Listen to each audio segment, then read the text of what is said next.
Progressive Candidates Forum. Thanks so much for coming out. We've got five progressive candidates here that are going to tell you, they're going to answer questions and tell you what they're all about. We have Alexis Hill, who is a candidate for governor, and then congressional candidates Gabriel Cornejo, Joy Hoover, James Lally, and Terrill Robinson. Before we get started, just a little bit about Indivisible Las Vegas.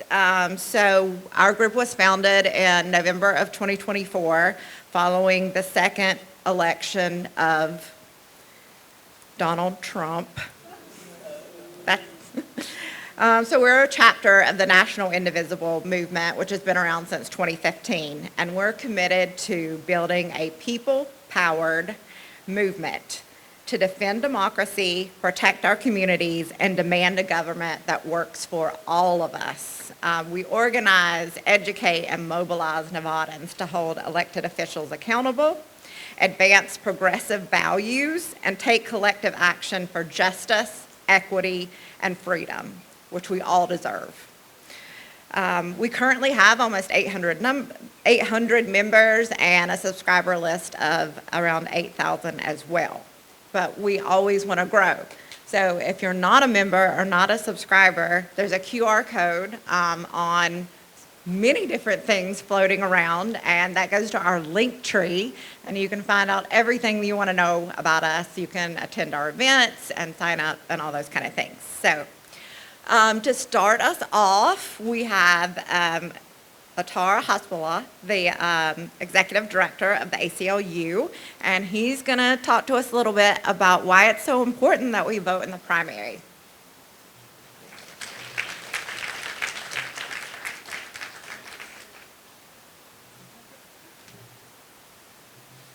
Well, good afternoon, everybody. It's nice to see everyone, and I will be extremely brief, but I just wanted to share a couple things. It remains critical for people to turn out in the primary. For those who are unaware, Nevada maintains a closed primary system. So you'll only be able to vote if it is a partisan race, if you are registered and a part of that party in the primary. The election period is set to begin, I believe, a week from Saturday, if my dates are not correct, or if my dates are correct. With the election day to occur a few weeks later at the ACLU of Nevada, which we're a nonpartisan organization. We don't really engage in the picking of candidates. Our goal remains to protect the rights of everybody to be able to cast their vote.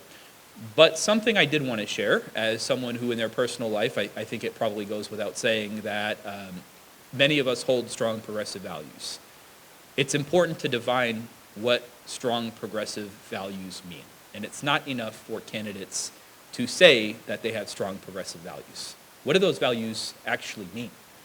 What does it mean when we start talking about foreign policy? What are strong progressive values? What does it mean when we start talking about labor or corporate interests? Those are questions that are for candidates to answer. But a few things that I'd like to remind everybody of.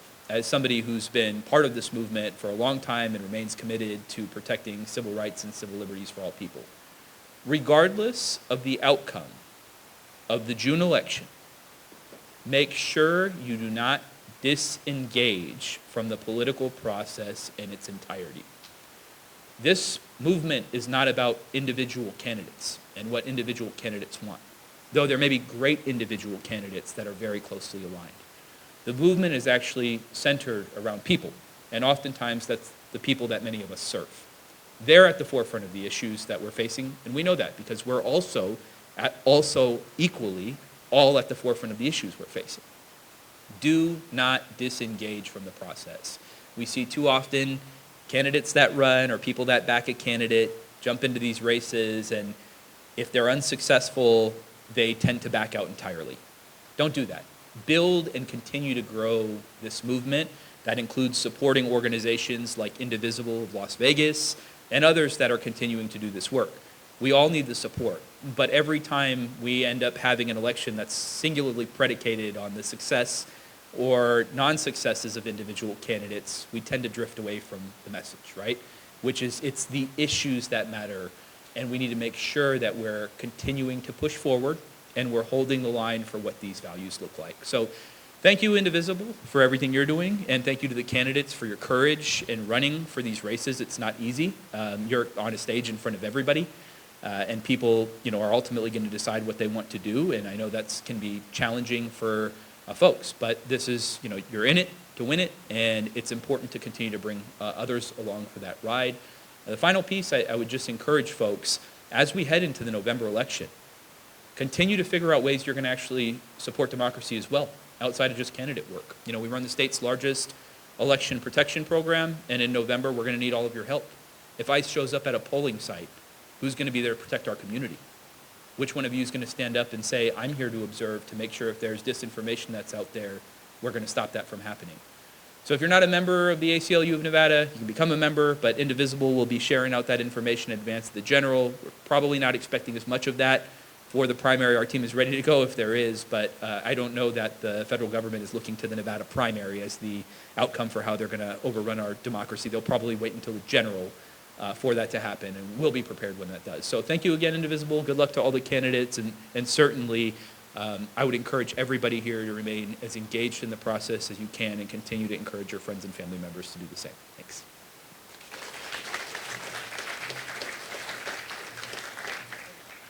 Thank you so much, Attar. So what can you expect tonight? Each candidate will have equal time to answer the moderator's questions about the policies and priorities if elected. In addition, you've probably seen the white note cards on your table. You can write a question on these note cards and also include the name of the candidate that you want to ask the question, and then you can hand those to the people on the side with the yellow t-shirts on, wave. Our time, is limited, so if you want to ensure that your question is addressed in the future, you can also put your name and email address on it, and we'll give it to the candidate so that they can follow up with you directly. And please print legibly, if possible. Since we don't have unlimited time for the forum, we ask that you don't shout out questions or comments during the presentations. Use the cards on the table. Further, we ask you that you hold your applause until after the candidates have given their closing remarks. Of particular note, this part, the Q&A part, will last until 7 p.m. From 7 to 7:30, you can meet the candidates at the tables on the side. But we do have to be out of this room at 7:30, so some of us will be putting the chairs back and all those kind of things. And now I'm going to introduce tonight's professional moderator, Lori Schwartz. As a sought-after host and moderator and a frequent CNN contributor, Lori is known for her mix of insights, humor, and authority. She has led hundreds of panels and fireside chats with senior executives, producers, and technologists, bridging Hollywood creativity with Silicon Valley innovation. Lori believes in policies and leadership that center on what's good for people, expanding opportunities, protecting rights, and strengthening our communities. Indivisible Las Vegas is deeply honored to have Lori here to lead the way. So give it up for Lori. Thank you, Beth. You make me sound very interesting. I'm very happy to be here straight from LA. I was busy building a ballroom and collecting donations later if any of you are interested. All right, so let's get right to it. And I'll remind you, clapping, put your phone on mute, things like that, so we can really get to hear from all these great, wonderful people. So let's bring up Alexis Hill, our gubernatorial candidate, and she's going to take 3 minutes to introduce herself before we get to the questions. And we'll be very diligent. Oh, yeah, you can give her a hand for her as she comes up the stage. Let's hear it.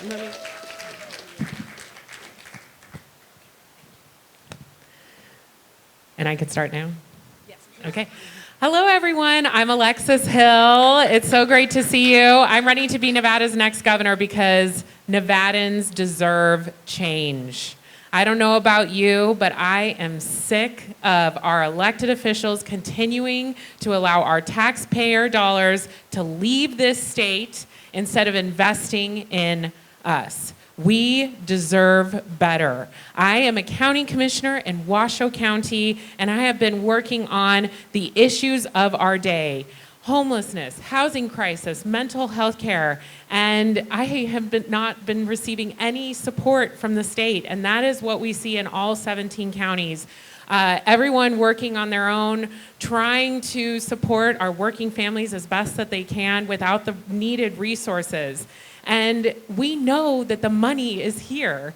We know that the very rich billionaires and corporations can pay to do business in our state, but we continue to think that we have to lure them here and offset their taxes while we are 48th in per pupil spending. We have the worst health outcomes of any state in the country, and real Nevadans can't even afford housing because we have corporate housing that is not allowing for Nevadans to afford to even live in this state.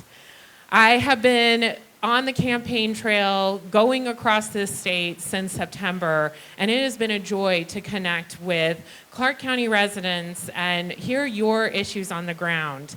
And honestly, what this takes to bring real change to the state is investment. And it's not taxing you. You actually pay disproportionate high amounts of tax than the very rich who live in this state. We have the highest gas tax, the highest sales tax. We have the highest vehicle registration tax because the legislature, every time that they are looking to find funding, they go to us instead of taxing those who have the capacity. If we really want change, we have got to elect candidates who have plans on day one to support Nevadans and working families. And that is how I have been operating in this campaign. How can I make your lives better? And my economic plan, my immigration plan, my AI plan and automation plan, as well as my data center plan has been people-centered around you to learn about what you want to see done, and that's what this campaign is all about.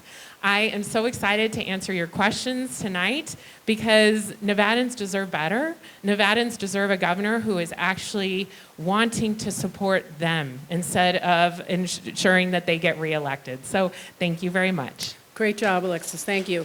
All right, let's go right to your first question, 2 minutes. Do you support creating a designated space in Las Vegas or Clark County for First Amendment activity? And if you do, how would you use the governor's office to advance it? I love this question because I know this is something that Indivisible has been actively engaging with on the city level and has been really tough for folks to reflect their free speech rights in this community.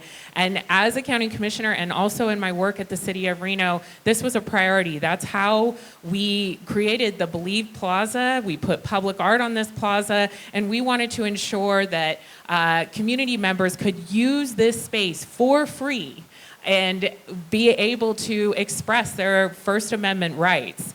I would work with our local governments to see how we could have free speech zones in all of our communities. I think that that is the concerning part about allowing for the government to say, no, we own this street, you are not allowed to be on this street, or we own this park or plaza. We own this street. We pay for this street. We pay for these parks and plazas. It is unacceptable that we have a government that is not willing to work with community members who have a right to express themselves and freely assemble. So I would work with our local communities to see how we can support this, but sometimes this takes money and investment. And as part of the Nevada Works program that I will be implementing as Nevada's next governor to ensure that we can get Nevadans into great careers, to invest in our trails and our parks and our public spaces and our public buildings, I would ensure that we can invest in these spaces if that is a detriment to local governments actually having free speech zones. But this has been something that has been a priority for me throughout my whole career, and we have got to have places where community can come together. And I think that that's where the power comes in, when communities can come together and tell and really demand what they want from local government and how they can work together. Great job. If you believe a federal or state action is illegal or unconstitutional, what steps are you going to take to stop it, to respond? Well, I love this question because I think we got to get into the details of what that would look like, because I have a plan on how we make sure that ICE does not tear apart our communities. Our governor signed an agreement with the Trump administration in September to say, oh, don't worry, we're going to make sure that ICE can do whatever they want in the state of Nevada. And this has created economic consequences for our communities. It has created fear in our communities. Families who have mixed status have been strained substantially by this governor. And on day one, I will be doing an executive order, and we've seen states and governors step up and really take control to say, you can't be on our public spaces without a warrant. You can't be on our sidewalks, on our streets, in our public buildings, in our schools, in the parking lots outside of our schools. I believe that there's a real opportunity to use the power of the governor's office to ensure that Nevadans feel safe, and that Nevadans also ensure that their rights are being maintained. And we need a governor who's going to actually speak out on that and use the full power of the office. That is something that I will be doing as Nevada's next governor. Great. On some policy issues now, on election integrity, healthcare access, federal program coordination, what policy would you prioritize first, and how are you going to navigate the legal, the budget, all the obstacles? Okay, on election integrity, we have a governor who has put on the ballot that he wants you to have your ID when you come and vote. How do you think that's going to work when you want to use your mail-in ballot? I think that this is a way that he is working with the Republicans and the Trump administration to strip away Nevadans' rights to ensure that they have one more way that they can vote in the state. This is taking away this right from seniors, disabled folks, anyone who wants to have an access to the ballot box but can't physically get there. And so as Nevada's next governor, and I'm going to be doing a town hall about this, I will be protecting our incredible election rights. During COVID, we saw our legislature and our governor come together to protect our rights. And we need to ensure that this is enshrined in the Constitution of Nevada's Constitution, and that we have a way for seniors and for folks who want to vote by mail to get around this voter ID issue, because I'm not sure how we're going to be able to ensure that we can keep that right. It's very concerning. The next question, it was election integrity, and what was the other one? How federal program coordination? Yes. And healthcare access. Okay, federal coordination. Well, right now, the federal government has cut Medicaid for adult men unless you can show that you're volunteering or working, which means that folks are in trouble with their health care. They've also cut SNAP benefits for these same folks. We need to ensure that the state can fill in those gaps, because these gentlemen are going to end up in our emergency rooms. They're going to end up in our jails if we do not ensure that they have preventative care and they have food to just try to create opportunity for themselves. This is why we need a governor who wants to actually raise revenues, tax billionaires and corporations. Great. Now, we know that you support opening primaries to nonpartisan voters. How would you implement that policy? Would it be legislation, executive action, or another mechanism? I imagine that we would need to work with the legislature on this. And we saw that the legislature was actually quite open to doing this last session. Sadly, this governor decided to veto it, and it's because he wants to disenfranchise over a third of our voting population. People are choosing not to be in the parties for a reason. We need to make sure that they have a right to vote in this state. I imagine that nonpartisans can choose if they want to have a Democrat or Republican ballot, and that's how we ensure that they have access to voting rights in our state. And we have seen this implemented successfully in other states, and I believe that we can do this with the legislature. Great. Are we going to take questions from the audience now? Cindy? Yes? Okay, great. Flying in from the back of the room. All right. You move fast here in this town. Okay. Great. All right, you're doing great. All right, this is from Diane Clow. If you do not win your primary, will you support your Democratic opponent to beat Republicans in November? I am so proud to be a Democrat. I have been a lifelong Democrat, and I absolutely believe that our party is the party for the people. And so absolutely, I will support the Democratic nominee because we have got to beat Joe Lombardo. I do want to note that my campaign recently did a general election poll, and I outperform A.G. Ford by 2 points against Joe Lombardo. So we have got to also choose the candidate who can win against Joe Lombardo and who can bring Nevadans together, who can ensure that nonpartisans want to come out and see that there is a candidate who actually wants to invest in them. And so I think that there is a balance about running a national election against Trump, which we absolutely need to fight against Trump, there's no question, but we need to remember that Trump also won this state because people are desperate for jobs. They're desperate for opportunity. They're desperate for change, and they don't feel like the government is supporting them. We have got to elect people who are ready on day one to bring change and to invest in Nevadans, and that is why I'm running. Great.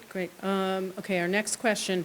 What happened to the money from legalizing marijuana? This is from Lisa. I thought that would help schools locally. I know I've contributed a lot to that, so I'm just, what do you think about that? Well, and thank you for contributing to that. And yes, I think that in Nevada, we offset that with the general fund, sadly.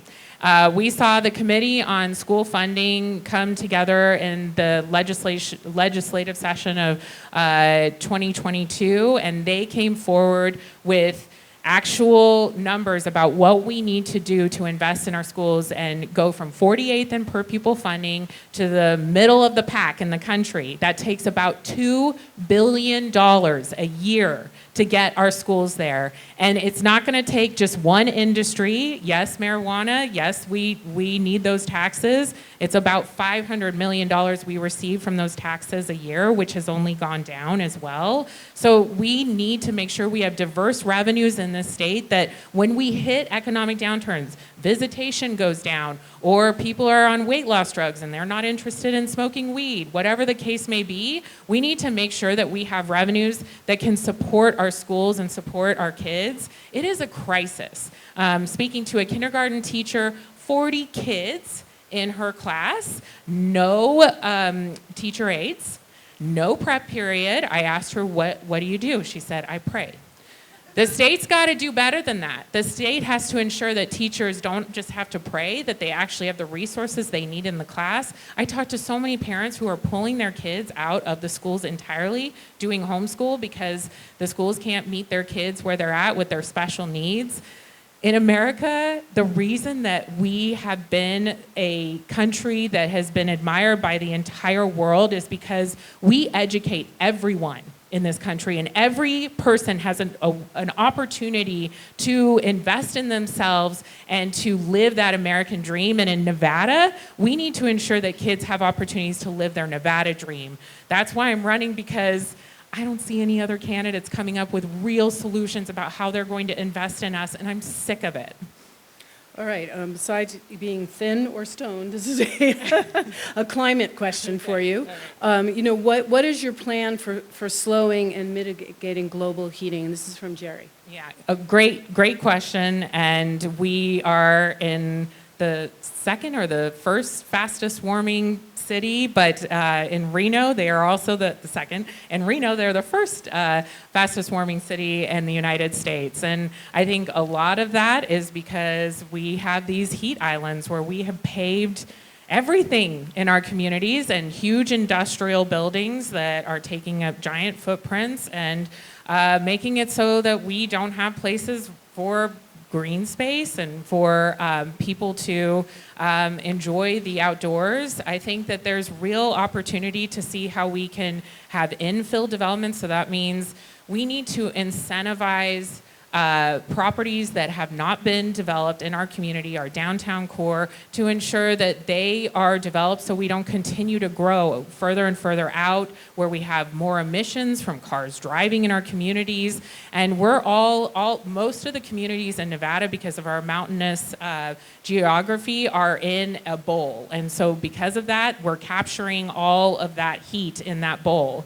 So I think that it's a strategy of the state working with our local governments to make sure that they are actually developing in a smart way and that they've got the infrastructure for their development. But it's also making sure that new developments that come online, they meet that higher portfolio standard that was set so that we do not continue to get coal plants in Nevada, and that we continue to have green energy development as well. It's holding NV Energy accountable as well. We need to see how we can invest in more rooftop solar instead of actually penalizing folks who have invested in rooftop solar, as we saw with the last PUC hearing. It's actually, but here's the thing, it takes money.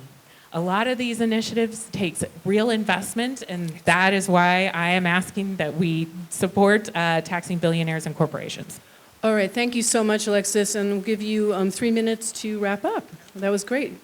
That went fast. It is so great to be with all of you today. I am running for governor because I believe that Nevadans deserve change.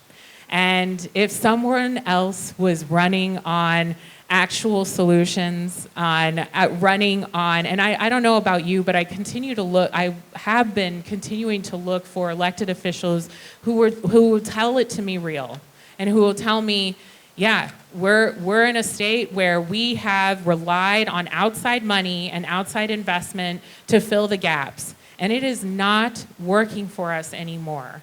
I am sick of being last on the good list and first on the bad list. I believe that Nevada needs a governor who is not beholden to special interests, who is supported by real people who want to see change in their communities, and who is willing to have dialogue with Nevadans about how we put those policies together to create change in this state. I'm running because I believe that our state deserves a governor who cares about Nevadans and wants to put Nevadans first. I am sick of billionaires and corporations taking advantage of our working families. I believe that we need someone who on day one wants to come in, work with the legislature, and bring change. They meet every 2 years for 120 days. How much work do you think they get done without proper leadership on the state level? And you look to your local governments and you expect more. You want them to do more for you. They need leadership from the state level as well. If you want to see light rail, for example, in Las Vegas, or affordable housing, or a healthcare that actually works for you, you have got to consider candidates who are running on the real issues and talking about how they're going to raise those revenues so that Nevadans can actually have opportunity. I will tell you, on the federal level, they have made huge tax cuts for billionaires and corporations. We have seen that with the big bullshit bill that was passed by Congress. Well, I think that they can pay their fair share in Nevada. And I think we should stop being scared about, will these industries leave, or will we be able to be successful without them, to realize that this is a state where people want to live, people want to be here, and people want to work hard. We need a governor who cares about Nevadans, putting Nevadans first, and who wants to actually bring change to the state. I'm Alexis Hill. I'm running to be your next governor, and I can't wait to connect with you throughout the rest of this campaign. Thank you. Wow, great. That's fantastic. All right, we're going to quickly switch, but fantastic work. Thank you so much, Alexis. All right, sorry about that. We're going to switch over now to our congressional candidates. So I want to bring up Joy Hoover and Gabriel Cornejo. And I'm going to give these mics to you guys. Okay.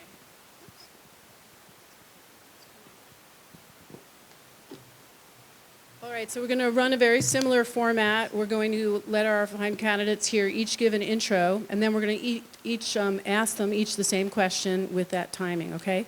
So, and again, hold back your clapping, write down any questions you have. Very exciting. So we're going to start with you, Joy, and can you give us a 3-minute introduction? Absolutely. Hi, my name is Joy Hoover. I am a mama, I'm a wife, and I'm a community activist and a human who gives a shit. I, 16 years ago, drove into this city in a Jetta full of everything I owned and just enough snacks for my husband and I to not get in too many fights.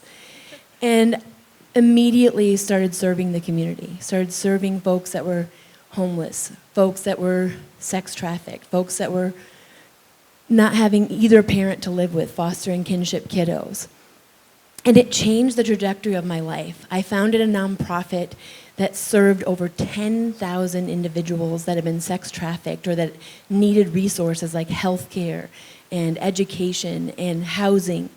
And through that work, what I found was that people continuously were left in the cracks, that we could provide resources and support, but if we didn't provide legislation to meet the resources, folks would be left in the margins. And so I helped pass local legislation.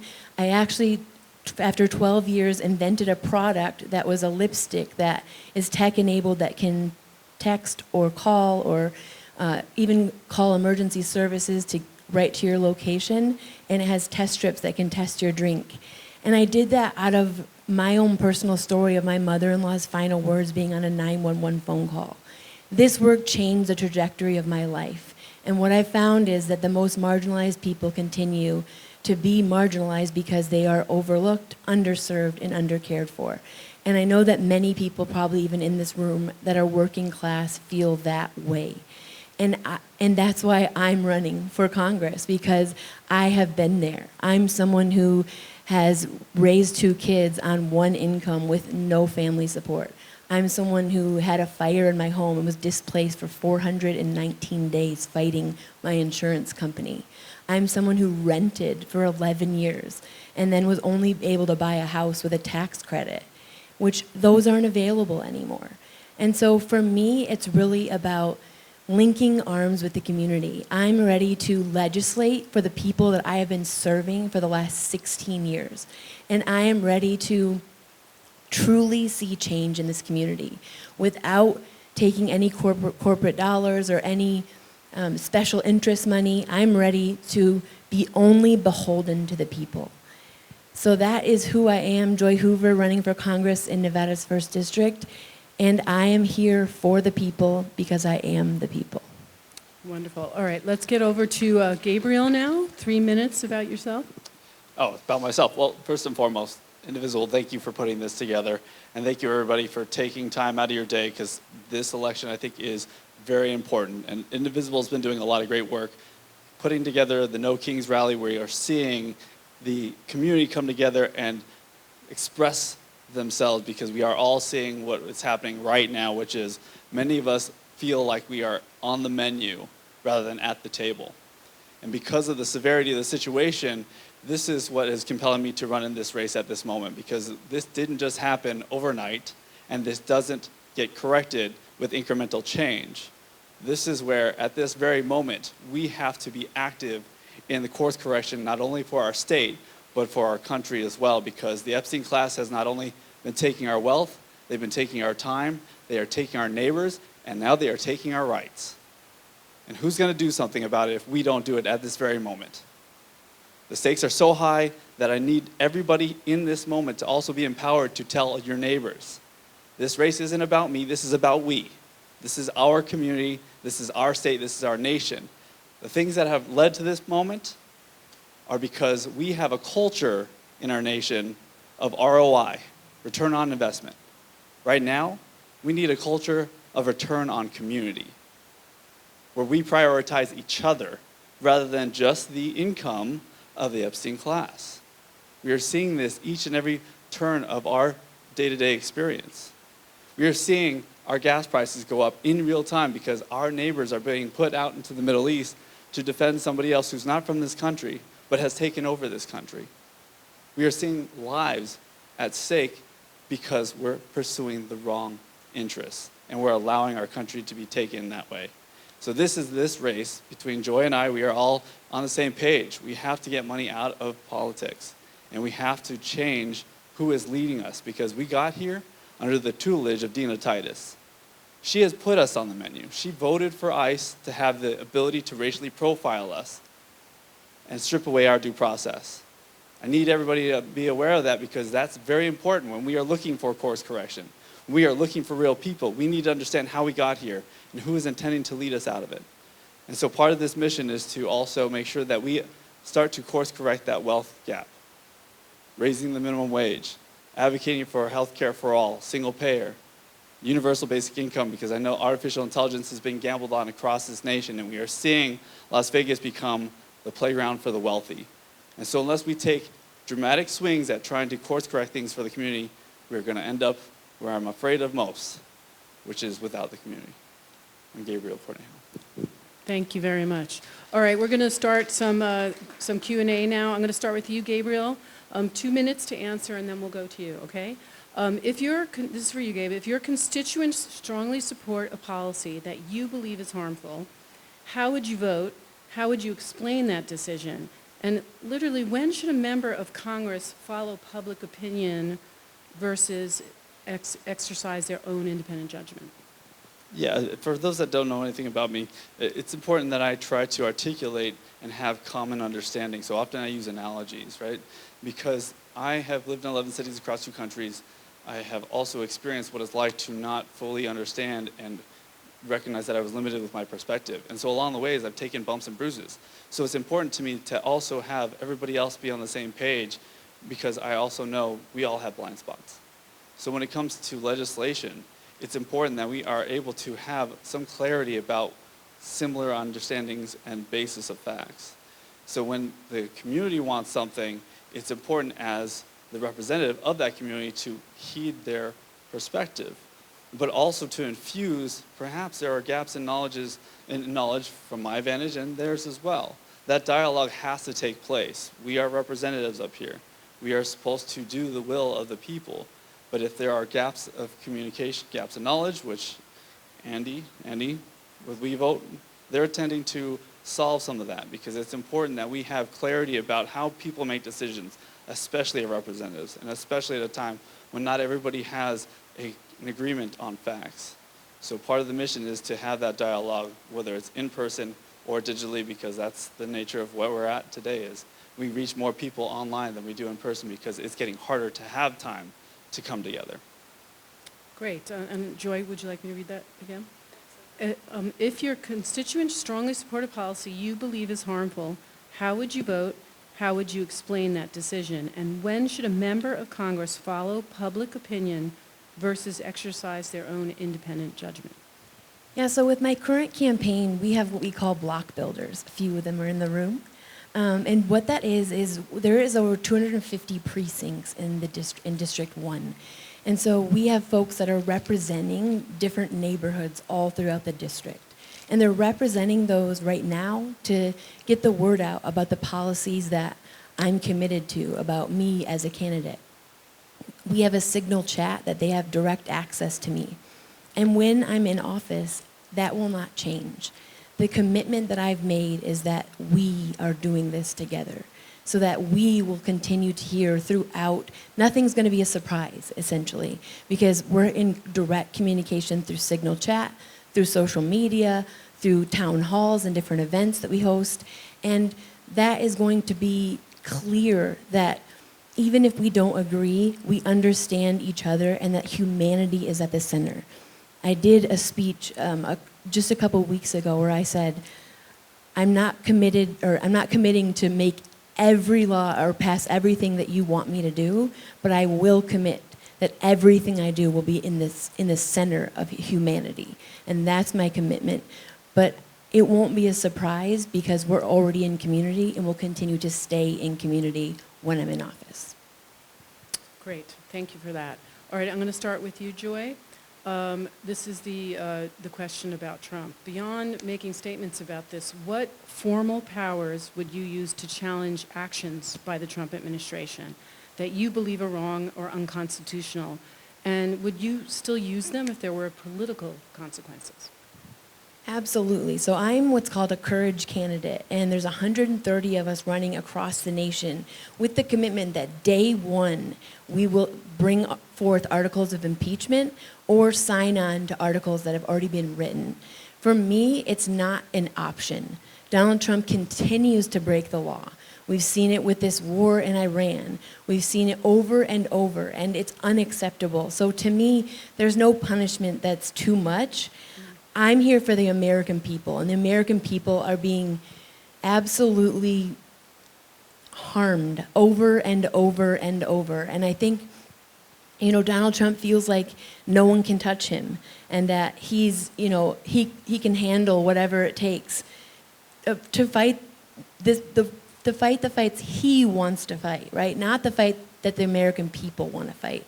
And so for me, I'm absolutely committed to removing and convicting Donald Trump. And no matter what it takes, I want to make sure that the people are taken care of. And anyone on his cabinet that has broken the law, anyone in the Epstein files, they should be convicted immediately. And I will not stop until that's done. I have literally stood toe-to-toe with human traffickers. I am not afraid of Donald Trump or of anyone in his cabinet. And I am absolutely committed to standing up to them and making sure that we are safe, that the American people are taken care of and have the resources that they need, and that we as a country are supported. Great. And Gabe, for you, what formal powers would you use to challenge actions by the Trump administration, whether you believed, if you believed they were wrong or unconstitutional, and would you still do it if there were political consequences? Yeah, so my slogan is people before politics. So I'm not up here trying to tell you how I'm going to navigate politics. I'm here to tell you the truth. Donald Trump has been committing crimes.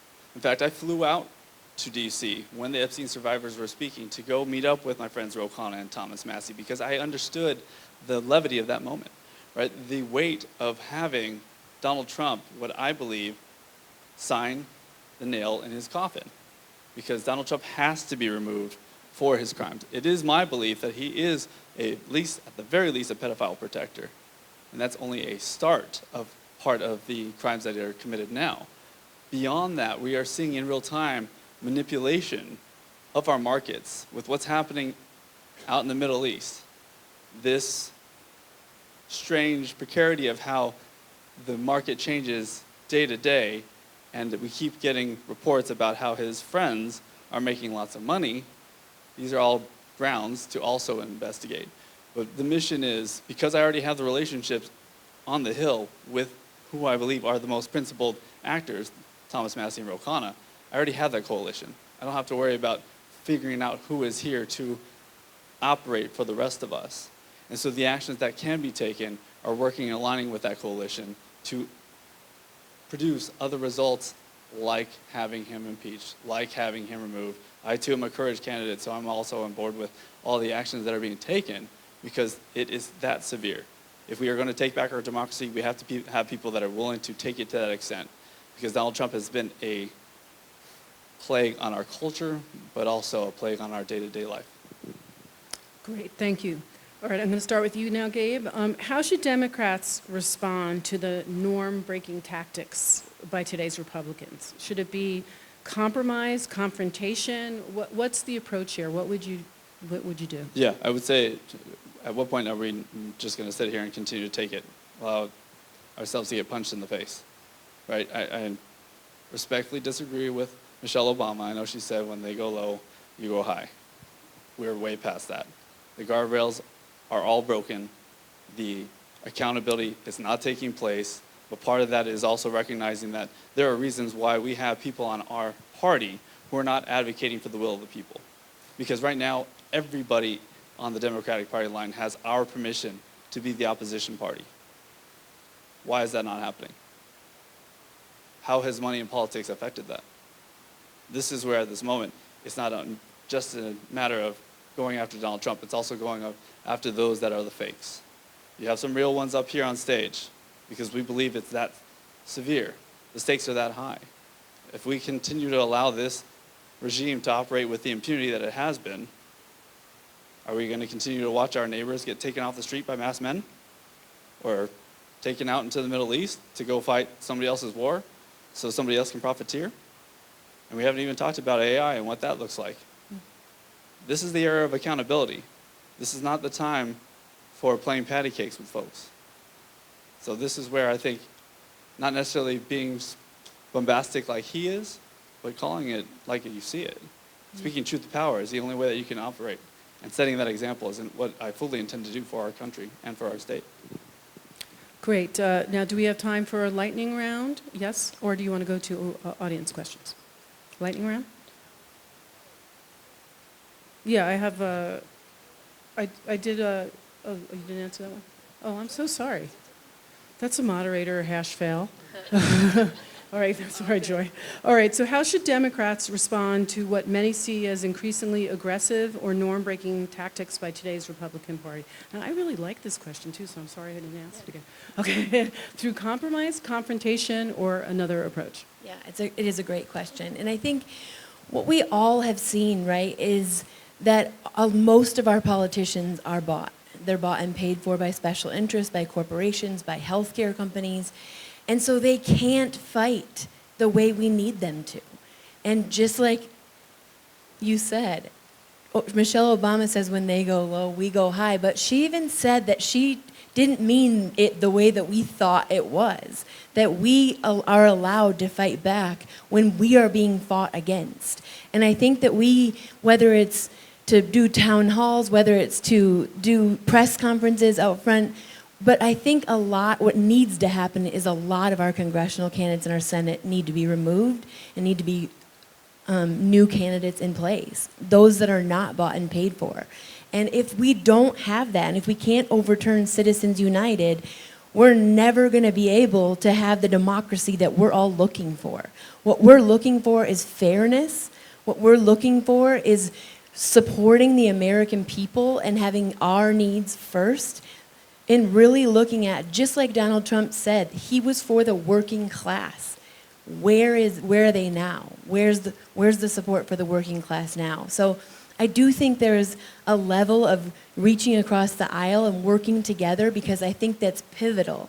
But I also think we need to dig our heels in and make sure that we are standing up to what's happening and that we are standing our ground regardless of what the consequences might be. Okay, great. I'm glad you took the time to answer the question. All right, you guys, this is from the audience. I'll start with you, Joy. Would you support the DNC to have leadership change, and how would you hold that leadership accountable? Absolutely, yes. I think, again, the Democratic Party, like Alexis said, we are Democrats. We want our party to be the party that we stand with and the party that stands with the people. And right now, it's looking a lot like the Republican Party. Our parties are not very different because they are bought, because they are paid for, because they are special interests continue, and the lobbyists in D.C., which there's thousands. I think that we need leadership that will stand up to the Epstein class, to Donald Trump, to his entire cabinet, but we have to change who's in charge in order to do that. So having someone else that's not bought and paid for, which there's not a lot of people, right? We know AOC, we know Bernie, we know Ilhan Omar, we know Jasmine Crockett. There's a few people, Ro Khanna. So I think that there are options, and the fact that so many of us are running as courage candidates and candidates that are bringing a new generation of leadership across the nation, we can step up into a new generation of what DC looks like, and we can't do it without better leadership at the DNC. Great. And over to you, Gabe. How would you support that DNC leadership change? Okay, so let's start with who's in charge. Ken Martin is in charge. He won his seat at the beginning of last year. And I wrote an article just after he won called Backbone. Okay? And the premise of that article was the first statement out of his mouth was that we're only going to take money from good billionaires. Let that sink in. We're only going to take money from the people that presumably are causing harm for a lot of us. Okay? So, yes, leadership has to go, especially Ken Martin. But to bring everybody up to speed as well, he had also promised an autopsy after the 2024 campaign. Where is it? He's suppressing it. This guy is full of shit, just like a lot of our representatives. At this moment, we have to recognize we are not all playing by the same rules. We have many people on our team who are bought and paid for. It's important that we all point these people out, because the many of us that believe in a more perfect union and the many of us that want to retain our pursuit of happiness, we have a lot of fox in the hen house, if you will. We have to call them out, because this is the era of accountability. This is the community that we deserve. So yes, absolutely, Ken Martin is the start, but then you have the Democratic leadership. We can start on that in a whole other session for that. Okay, we have another audience question here. That was a great answer. We'll start with you, Gabe. How are you going to support the communities that are currently under attack? Trans rights, women's rights, are black folks in the South right now. What will you do to help support those minorities? As a representative or as a civilian, right? Because Yeah. here's the situation, right? The building is on fire, folks. We've got a lot of people that have started the fire. We've got a lot of people that are fanning the flames, right? So as much as we possibly can as civilians, I know that Joy and myself, we've been doing everything we can in this election cycle, especially to try to either bring focus or organize our community together, right? So with respects to one of the things that I'm wearing today, I'm wearing a pin for ICE Out because I believe in abolishing ICE. Part of this mission is informing the community that there are people that are advocating for harm on our community. But as a legislator, that's a completely different ballgame, right? Because if you get either one of us in office, the objective is not only do we have the vote, we have a bully pulpit to shape the culture. Part of the narrative that needs to be understood is there are a lot of people that feel as we do, but they need somebody to help guide them in this moment to have the courage to stand up as well. Indivisible has done a remarkable job of doing that each and every time we have a No Kings rally. So it's our mission to not only cast a vote, but also to lead by example. So if that means going into other districts where we need to shape the culture, to have a common understanding that we are actually here to represent the people, then we'll do that. That's something I'm committed to doing, because that's the state of affairs, is we have to get everybody to recognize we are not the enemies of each other. It's a class divide between us and the Epstein class.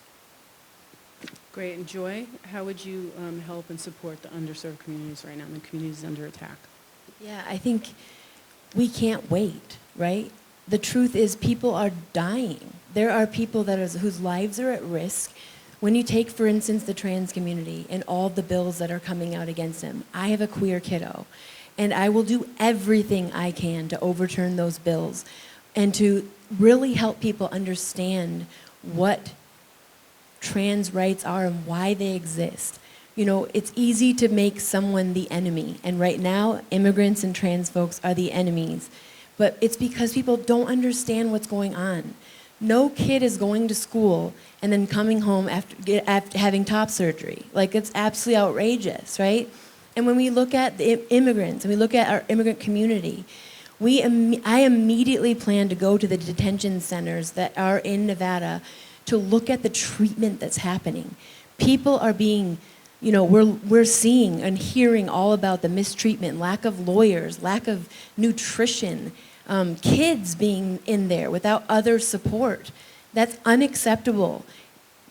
ICE is not changing, right? We're not hearing about it as much because the election's coming up, but we know that folks are still being snatched off the streets. And then when we talk about the black community, they see DEI as this terrible thing, and they just don't understand what it actually is. So putting those policies back in place, DEI, looking at what does reparations look for this community? What can we truly do to stand with the black community to start seeing their rights actually be, you know, supported, and that them as people are valued in equitable ways the way we are as white people? We have a long way to go with our privilege to stand in the gap with folks, and that is exactly what I plan to do and have been doing the last 16 years. Great.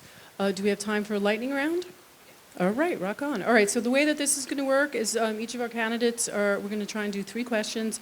They're each going to get a minute to answer these questions, and we'll back and forth it as well. So Joy, we're going to start with you, 1 minute. Do you support creating a designated space in Las Vegas or Clark County for First Amendment activity? And if so, how would you use your role to advance it? Yes, I absolutely do support that. I got to go to the commissioner meeting with Barb a couple of weeks ago before No Kings to really talk to our commissioners and tell them we're not okay with what's happening. We need a space. I don't know exactly what we can do on the federal level. I would have to talk to experts as to, is it dollars that we need? Is it legislation passed? What can we do on the federal level to work with our local officials? But that has to change. And it's absolutely unacceptable to not have space where people can truly and freely state what they believe. I don't understand it. I think the $24,000 insurance payment is a racket. And I think everything that's happened to Indivisible, even as they've been fighting over and over and over, is unacceptable. And I would absolutely do whatever I can to help. Great job. All right, lightning round, Gabriel. What would you do to help create a designated space in Las Vegas or Clark County for a First Amendment activity, and how would you use your office to advance it? Well, let's start with the premise, because I don't agree with that premise.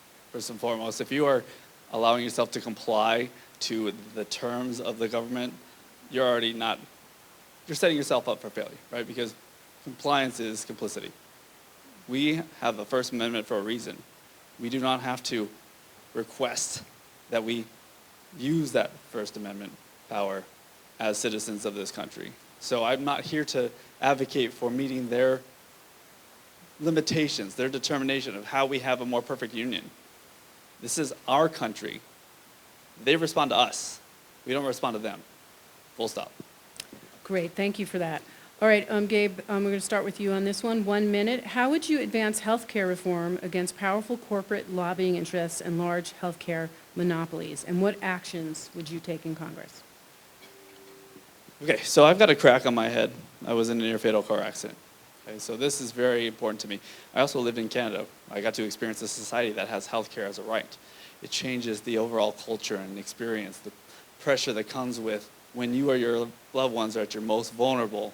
You're not having to worry about financial ramifications, right? So this is where, at this moment, when you have people that are bought and paid for in Congress and they're not doing the will of the people, because whether you're on the right or the left, we all agree health care reform is demanded and it's needed immediately.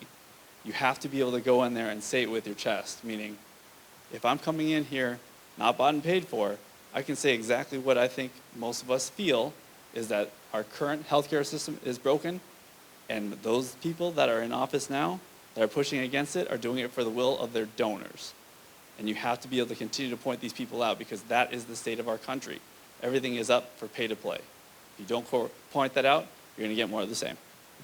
All right, 1 minute. How would you advance healthcare, Joy? Healthcare reform against powerful corporate lobbying, and what actions would you take in Congress? I absolutely agree with Gabe. People are bought and paid for. So if you are getting donations from healthcare companies, how can you fight for healthcare? And that's exactly what we've seen over and over. The truth is, healthcare should not be connected to a job. It should not be connected to, GoFundMe is not an acceptable form of healthcare. Are we kidding? It's outrageous. And so, Bernie Sanders in 2017 created a bill that's healthcare for all. That bill has gone forward over and over and over the last, almost 10 years. So I would work with as many folks as I can and as many of the new candidates that are coming in to push that bill forward, but also to add in reproductive rights. Without reproductive rights, we don't have health care. And it's absolutely ridiculous that Roe v. Wade has been overturned and that folks in other states are losing their lives because they can't access the quality health care that they need. Okay, last one on the rapid round for you, Joy. What actions would you take to ensure accountability for corruption or abuses of power within the Trump administration, particularly during your first term in office? Yeah, I think it's easy to say as freshmen that there's not as much that we can do, but I think that's what coalition is for. And we are starting to see folks stand up against Donald Trump. There is a coalition that can come together to really look forward and see how we can work together to, one, impeach Donald Trump, two, to make sure that the Epstein class are all accountable for what they're doing, making sure that every single predator actually pays for what they've done. And that all the other corruption that's happening, the billions of dollars that they're making, even on the crypto coin that came out the night Trump was elected, everything needs to be looked into and everything needs to change, and make sure that there's convictions for every single action that's been made, period. Great. Gabe, take us home. Lightning round. What actions would you take to ensure accountability for corruption, abuses of power in the Trump administration, and particularly your first term? Yeah, I think you've already learned tonight that I'm not afraid to name names and call bullshit where it lies, right? Talked about Dina Titus voting for the Lincoln Riley Act and putting our loved ones in harm's way. I talked about Ken Martin being one of the foxes in the hen house. At this moment, if you were to elect me, do you think that there is somebody on the other side of the aisle or on our team that I'm not willing to go after for the sake of our community? Because that's the state of affairs. If we want to preserve our pursuit of happiness, you have to be willing to call it like you see it. And a lot of us are feeling a lot of pain. So if we want to build coalitions, that's great, fantastic. There are going to be a lot of people that are willing to change the nation in the way that we think needs to be possible for our communities. But if you're not willing to also stand up and call people for who they are because they're bought and paid for, I'm sorry, just back up. Country's done. Thank you for that. All right, and now we let you have your final words, 1 minute each, and we're going to start with you, Gabe. Sure. Well, thank you very much, Indivisible, for having us this evening. I really appreciate it. Thank you all for being here. I think that especially at this moment in time, there have been a lot of questionable things that I've learned along this way. We are this far deep into our election cycle, and I have yet to see a lot of media cover our race. With the stakes as high as they are, let that sink in. The media is supposed to be informing the electorate. You are taking time out of your day because you value our community. And you're taking this time because you understand in order for us to course correct things, we have to come together. And so as somebody who is interested in advocating for our community, hopefully the contrast that I showed today between myself and the existing state of affairs is I'm not here to play games. I'm here to represent our community because we all deserve that. We deserve to have the pursuit of happiness that I believe that everyone can decide for themselves, but too many rights are being taken away, and too many of our neighbors are too. Great. Joy? I think people are sick of bullshit. They're sick of lack of humanity in politics. People are desperate for real. They're desperate for real solutions, for real community, and for people willing to stand up and link arms and say enough is enough. That has been me in our community in Las Vegas for the last over 16 years. When I've seen a problem, I've found a solution. When I've seen someone being harmed, we've helped and stepped in to make sure that they were okay. And that is exactly what I plan to do when I'm in Congress. Our community deserves leaders with courage. Our community deserves leaders who give a shit. And our community deserves leaders that can bring humanity back to office. As a mama bear, I think we need some of that energy too. But I think in general, what we need is this whole thing to come back to humanity, courage, and community. All right, great job. Let's have a hand for our two candidates. And remember, there's a meet and greet following this, so you can come and talk to them. Let's bring Jim and Terrill up for their portion. All right, great job, you guys. Great job, great job. All right. We have Jim Lally and Terrill Robinson.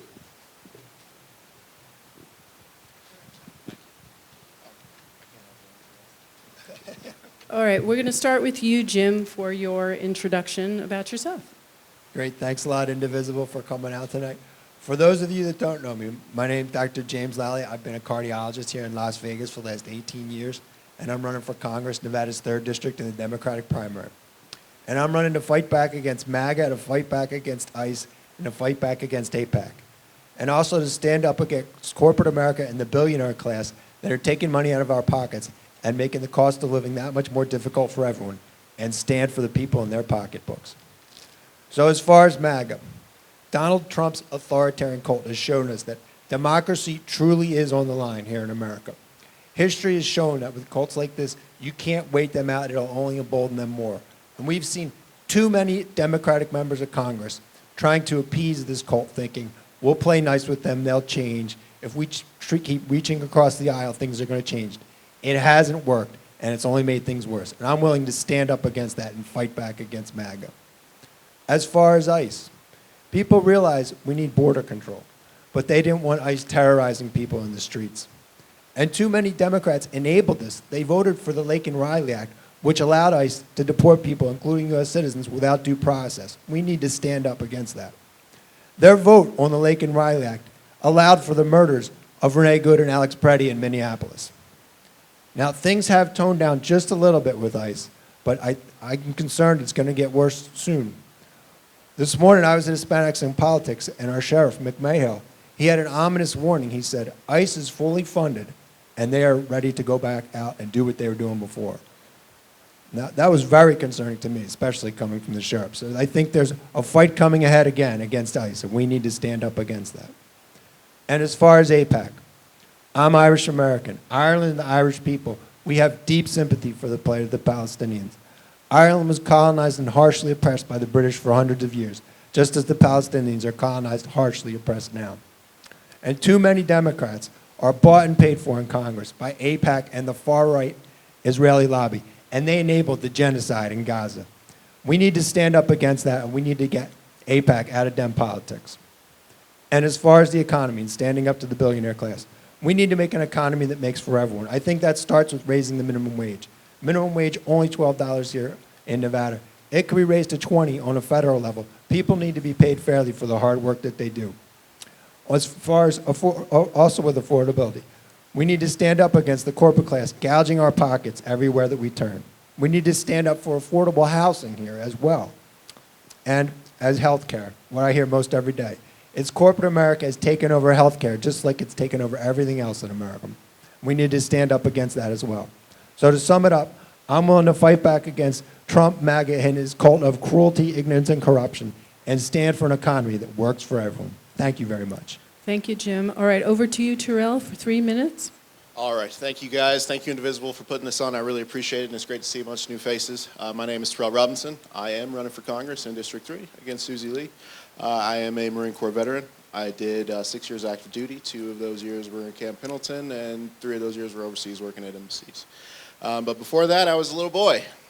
I was raised by my mom, who ran from my abusive, physically and sexually abusive dad when I was 3, with just her and my 3 older sisters who were 4, 5, and 9 years older than me. She moved there just with a job and us.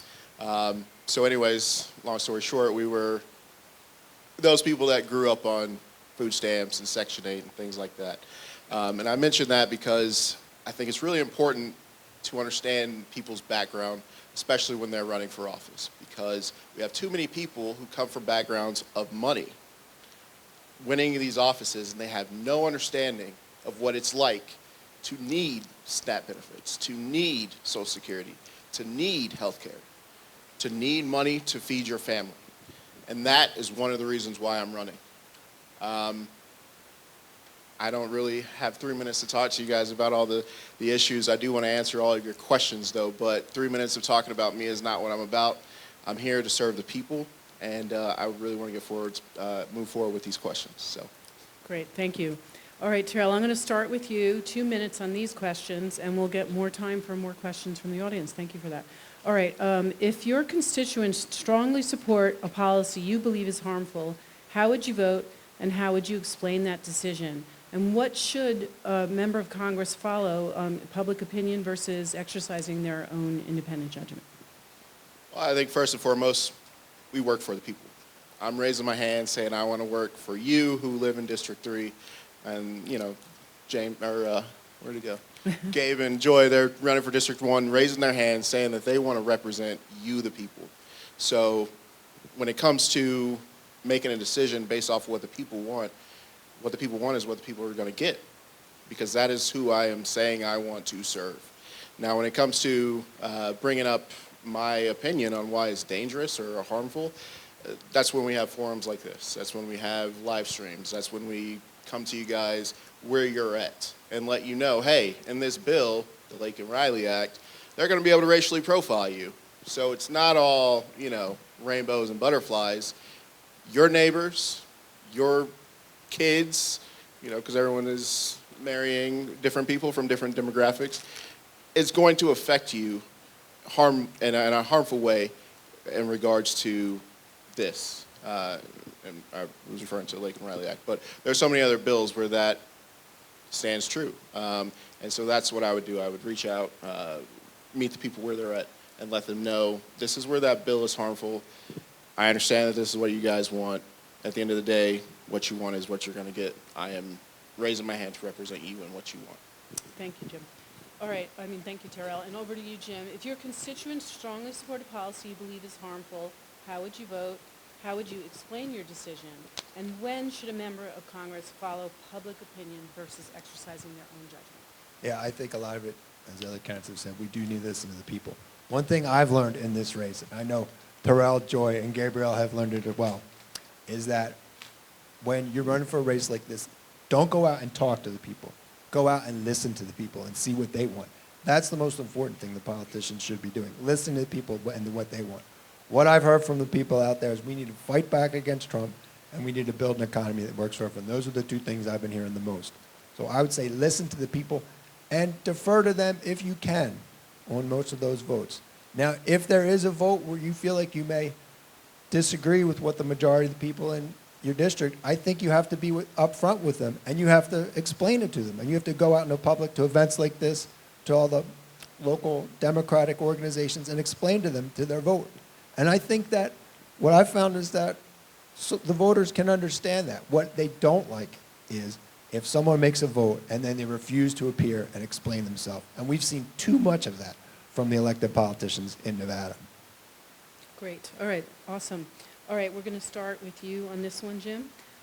Beyond public statements, what formal powers would you use to challenge actions by the Trump administration that you believe are wrong or unconstitutional?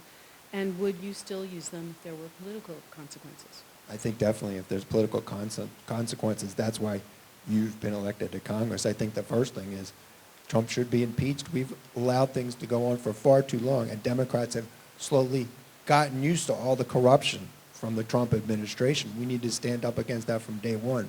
So we can use the office to do that. We can also, when we have the majority in the House, we can be drawing light to all the corruption that's going on in the Trump administration, use the committees for that, and then using the power of the soapbox of the seat.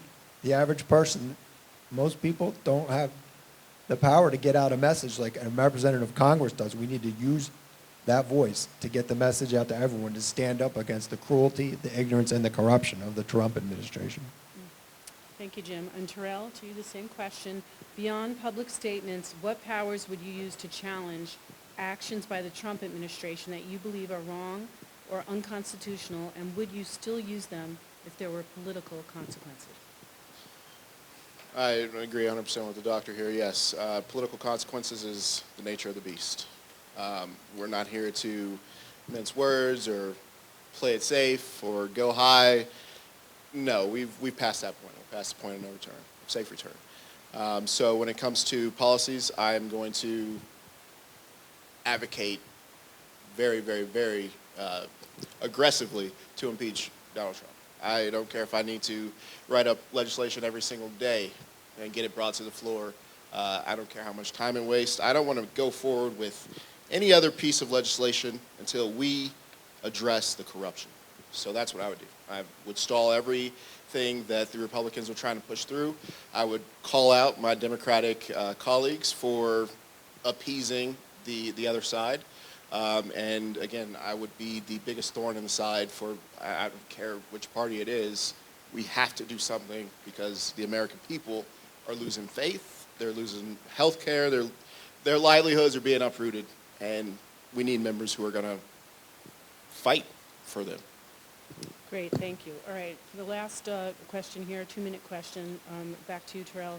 How should Democrats respond to these Republicans, these increasingly aggressive and norm-breaking tactics that they're using? Is it through compromise, confrontation, or is there another approach that you would take? Like I said, I think we're past the point of safe return, and turning the other cheek is not working. So confrontation is what the Republican Party is demanding the Democrats to do. I think the people are demanding the Democrats to find a spine and meet the Republicans on the same playing field that they've arrived on. We need to stop playing coy and trying to appease the other side and think, oh, well, I give them this here, they'll give me that there. That's not the way, or it's not working under Donald Trump. Under normal circumstances, yeah, that is usually how it works. We have the two parties, and there's compromise here and there. But under Donald Trump, there's just too much corruption and chaos, and the Republicans are appeasing him or allowing him to do it, probably because they're being paid in some way. But we also need to look at, we have some Democratic representatives who have completely turned coat, like Mr. Fetterman.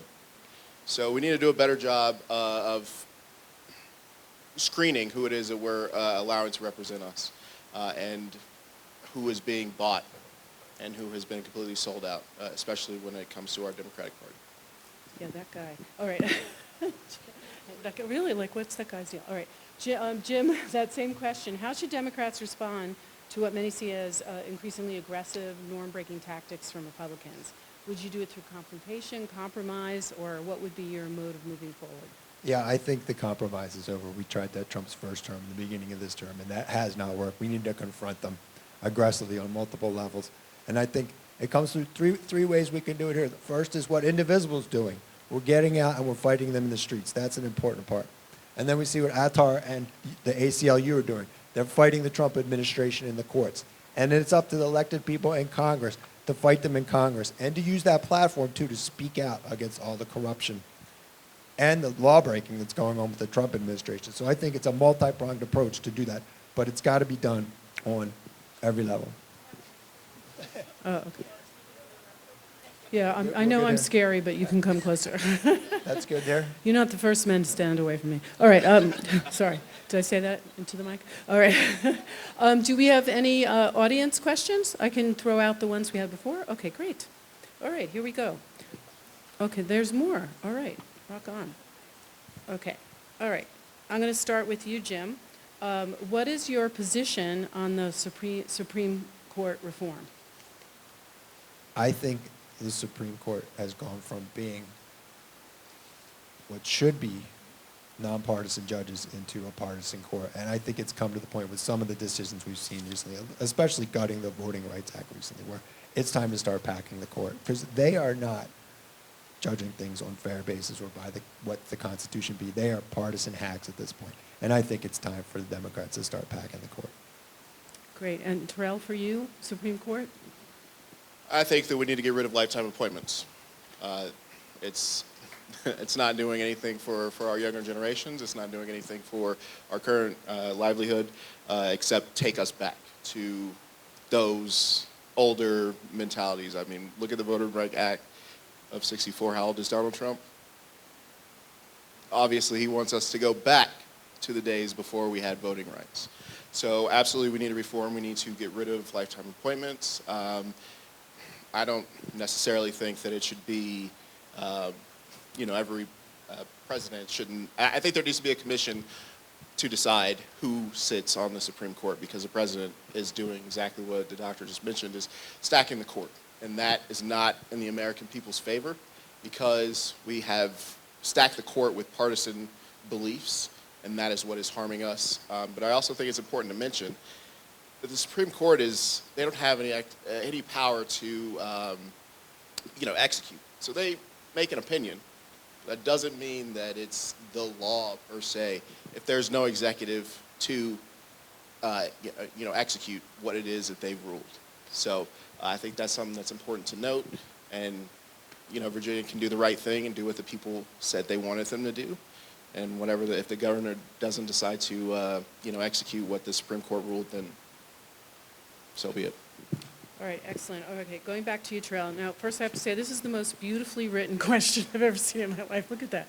And it's long, so I'm going to just get to the point. And this is really about how, green technologies, the tax credits have been taken away. How are we going to bust up the large electric bills and all the politics going on with the costs surrounding energy? That's a good question, and I think, again, it kind of ties into the corruption. There's a lot of money in this game, and because of that, people like Nevada Energy are able to benefit from passing off costs from their, the huge users, the casino users. They pass those costs off onto us. They charge us, I don't even know how they were charging us, but it wasn't accurate for 20 some odd years, and now they don't know how they're going to pay us back. So when it comes to green energy and things like that, Nevada Energy has a monopoly on top of that corruption. So what we need to do is we need to remove the monopoly, and that means we need to bring in competitors, more than just solar, because solar only goes so far unless we get our land that we have and build crazy solar farms and things like that. But the point is we need to remove the monopoly, especially here in Nevada, to make it more competitive for those green energy sources. Great, Jim. How would you handle? Yeah, as far as green energy, on a federal level, we do need more solar projects. Nevada, we do not have oil, we do not have gas. We have sunlight, more sunlight than almost any other state. So we need to be pushing solar energy here. Donald Trump has been taking that away. We need to push back against that. The other thing we do have here is lithium. And we need to stand up against the mining industries that are extracting it from the ground. Not enough of the proceeds from that are going to the citizens of Nevada. We need to fight back from that on a federal level and a local level. And on the local level, as far as Nevada Energy, we need to stand up against the PUC. They're the ones that have enabled now Nevada Energy to pass this daily demand charge, which is going to jack up everyone's rates coming soon. We need to stand up against that. We have seen they have been somewhat receptive to public pressure, and they have backed off a little bit, so we need to see more of that from the public. That's great. And going back to you, Jim, still in this vein of utilities and green, how would you deal with the federal response to the water shortage in Nevada? The water shortage is a difficult issue, and it's one that's only going to get worse. We saw there was very little snowfall this year, and this is almost as low as it's going to get as far as rainfall in a year. It's not something, though, where we can say we're going to fight for our share, because all 7 states that are part of the Colorado River Compact, they all want to fight. We're all in this together, and we have to compromise with them to find a way out of this. I think at some point, what's been done in the past is, at some point, farmers will have to be paid to fallow some fields, because you can fallow a farm for a year, but you cannot fallow Phoenix, or you cannot fallow Las Vegas. So we'll have to work together to get enough water to everyone that needs it, and then at some point we're going to have to start paying farmers not to farm or fallow fields at some point. Thank you for that, Terrill. Water? Yeah, so the water thing is a major issue, and the Colorado River is a significant resource for us. When it comes to farming, we are watering alfalfa, and that's not being used here in our state. I don't think that we need to be surrendering our water for a resource that we're not going to benefit from. So I think that we need to look into mitigating those types of waste. In my opinion, it's waste because it's not for us. There are other states with plenty of water, farm and Washington State. But that's what I think is one of our big drains is watering crops that we don't even see. Great. Are we ready for our lightning round? All right. All right, so this is 1 minute to answer, okay? And each of you are going to be asked the same question again, and I'm going to start with you, Terrill. Do you support creating a designated space in Las Vegas or Clark County for First Amendment activity? And if so, how would you use your office to advance it? I have to agree with Gabe on this one. I think that it's an amendment right. There is no legislation that needs to be brought, or there shouldn't be in normal times. But again, everything with this Trump administration is a fight, and we have, people or organizations like ICE that are coming into our streets and making us feel unsafe. We saw it at the No Kings rally with Metro Police. They make you feel intimidated so that you don't want to protest. So when it comes to making safe space, I think that there's some legislation that needs to be passed to reduce that intimidation factor of local law enforcement. And that's something we'd have to work with state and local legislators on. But yeah, obviously, yes, I support making spaces for people to exercise their First Amendment right. Thank you, Terrill. All right, and Jim, for you as well, the First Amendment activity, do you support creating a designated space in Las Vegas or Clark County, and how would you use your office? I would say it should be designated spaces because it's always going to depend on the crowd size. If there's a crowd of 100 that wants to peacefully protest, that would require one space. If it's a crowd of 10,000, that's going to require a whole nother space. And we've seen that with Indivisible. A lot of events depend on the crowd size. Now, saying that, we do need to get more buy-in from the local government. They're too antagonistic towards what Indivisible's been doing, too much red tape, and the $24,000 charge that Indivisible took for that. That was not free speech. That speech had to be paid for.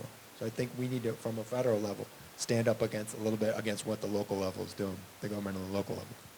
Great, thank you. Okay, Jim, I'm going to throw this one at you first. 1 minute. How would you advance healthcare reform against powerful corporate lobbying interests and large healthcare monopolies? And what actions would you take in Congress?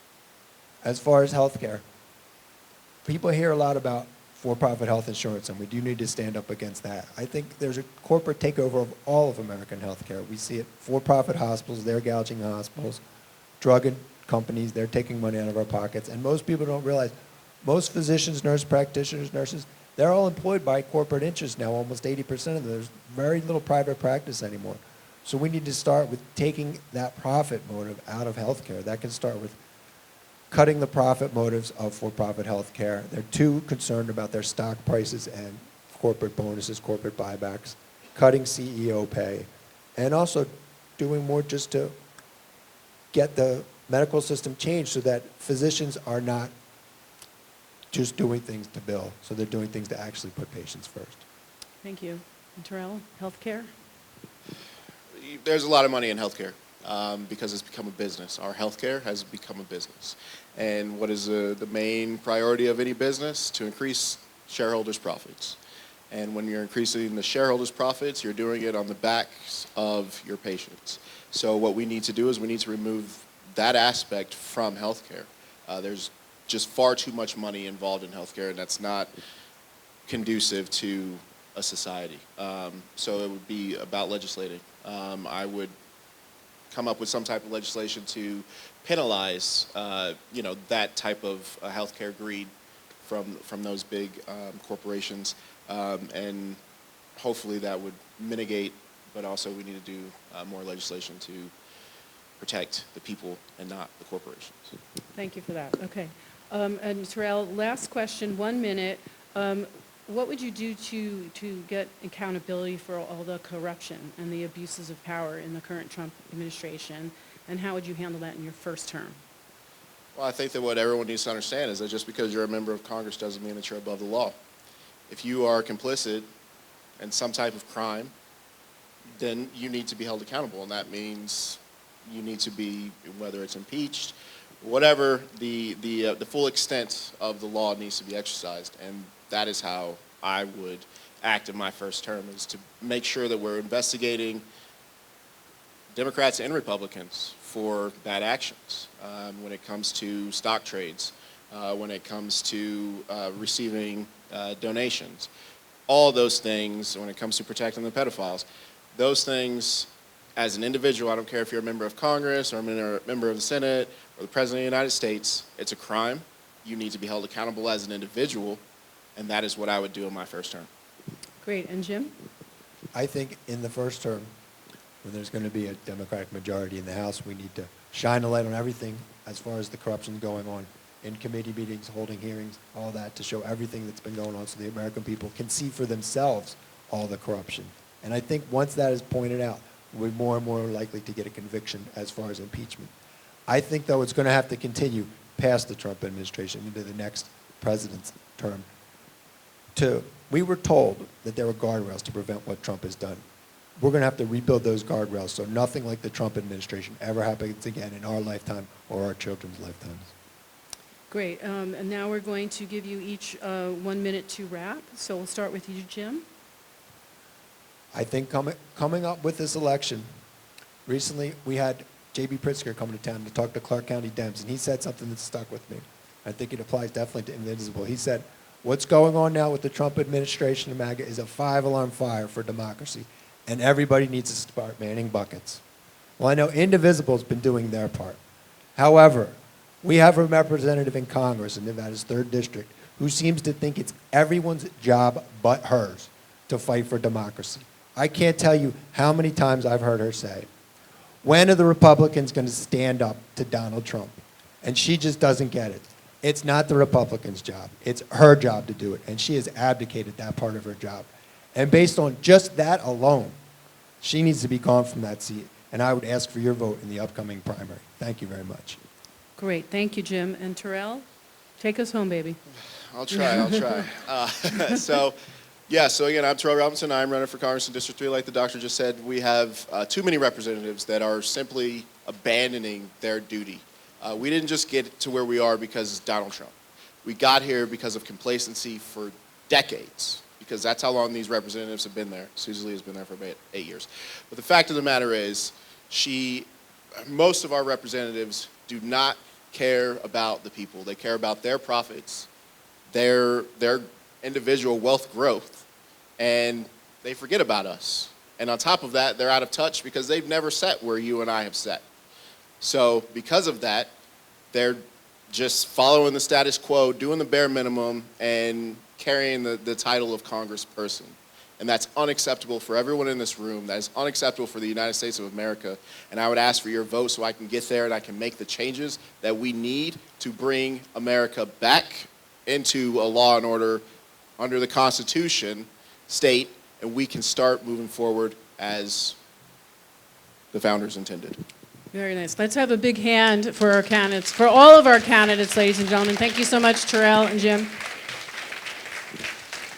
All right, I'm going to bring Beth back up here to close us out. I just want to thank all of you for this opportunity to host tonight. I'm going home feeling much more excited and filled with hope from hearing from all you great candidates, and I am not going to turn to carbs. Thank you. A big thank you again to all of our candidates for being here. Appreciate. I thought there was like a lot of authenticity in their responses, which you don't normally get from politicians. Also, huge thanks to Lori. She did an amazing job.